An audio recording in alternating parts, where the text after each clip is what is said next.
have graduated in the year 2021. From then onwards, I'm working at TCS. Right now, I have joined as a data scientist in global data. You've done your graduation in electrical and you've made a transition into the data analyst or a data scientist. The path is totally different. Could you please let us know what made you to make a transition to a particular data scientist role? I am somewhat interested in this computer coding and everything. In my thesis, when I joined TCS, I want to learn something. In my role in TCS as a ETL developer, kind of data engineering. But we don't totally make the data engineering. We make the analysis part. We make the cleaning and submitting to business intelligence. That's what interests me more. And I want to learn more about this data cleaning and this data predictions and everything. Okay. So I have taken this data science course from Krish Naik. I have seen his videos on YouTube. Based on his recommendation, I have taken this course.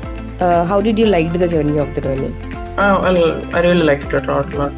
Both of them teach really good and well. So first 100 hours maybe I have seen it and I have practiced with each and every notebook I have there. And I have done 4 projects from them only.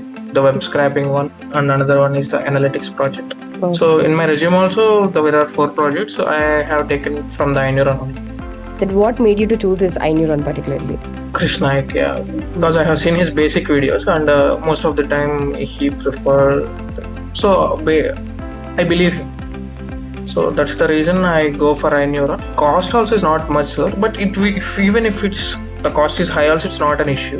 Based on his following, it's okay to go for the course. Okay, thank you so much, Ravi Teja. Thank you. Thank you.